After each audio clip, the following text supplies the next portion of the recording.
Je suis heureux que Églantine nous laisse ce local à notre disposition. Je vais pouvoir faire mes démarches ici. Ça va, tu vas bien? Très bien. Oui, je le sais. Elle m'en avait parlé. Je savais que tu serais heureux d'avoir ce local. J'ai eu Barbara au téléphone, je ne la connais presque pas. C'est de la famille de ton cousin? Elle m'a dit qu'elle me contactait depuis la Caroline du Nord, car il semble que ton cousin Laurent ne lui parle pas depuis un moment. Ah bon? C'est surprenant. Je n'ai jamais eu de contact par eux. Oui, c'est de la famille du côté de son père, ils vivent aux États-Unis. Ils ne m'ont jamais contacté, c'est curieux. Oui, je le pense aussi. Elle me semblait très déçue. Mais comme elle se souvenait de toi, elle voulait te parler.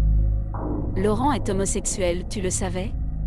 C'est ce qu'elle m'a dit, elle est très déçue, et en colère après lui, car il a été très malhonnête avec Barbara, elle me faisait de la peine, car elle semble très sympa, il est un peu con ton cousin, tu ne trouves pas? La première fois qu'elle est venue en France, j'avais 13 ans, elle ressemblait à une indienne, par son père au Kansas, qui est d'origine apache, et ses grands-parents sont mexicains, elle avait des longs cheveux noirs aux reflets bleus, elle parlait déjà le français, car leur mère c'est la sœur de mon oncle. Et française, elle a connu Tony militaire de la Deuxième Guerre mondiale, qui est devenu son mari, et elle est partie vivre en Amérique, ils sont 16 enfants et tous un métier, et superbe gentil.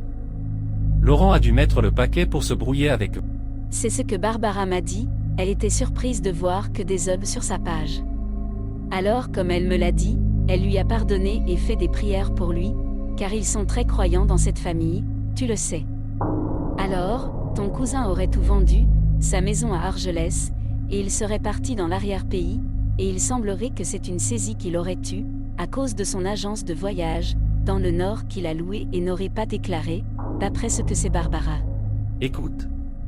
Moi je l'avais sur ma page Facebook, car c'est lui qui m'avait proposé de créer une page, j'ai bien voulu, mais une fois que j'étais sur Facebook, il ne m'écrivait jamais. Alors je me suis fait des amis sur Facebook, des amis du monde entier, surtout des acteurs, superbes gentils, des chanteurs, et des artistes, et nous avons formé une belle amitié, ce qui fait que je ne m'occupais pas de lui. Et puis subitement il a quitté ma page sans raison. Mais j'admets que j'avais un peu honte de lui, car il n'avait que des hommes sur sa page. Il est dans une belle panade. Il semblerait qu'il se fait dominer par son compagnon, et il est à sa merci.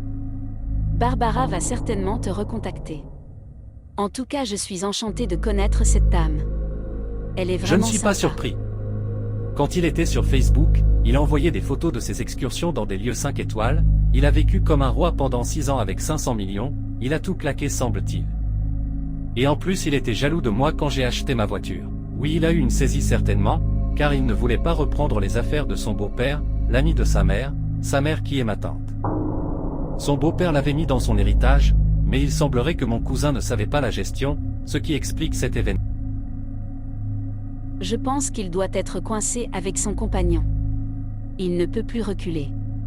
Et puis c'est pas notre problème. Oui, d'après mes souvenirs. Eh ben je n'en reviens pas qu'elle m'appelle moi de si loin.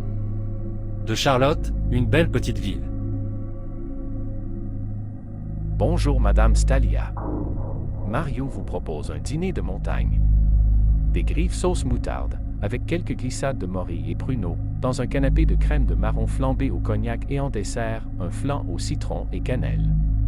Vous me direz pour les fromages et votre choix pour d'autres desserts. Bien, merci Maximo.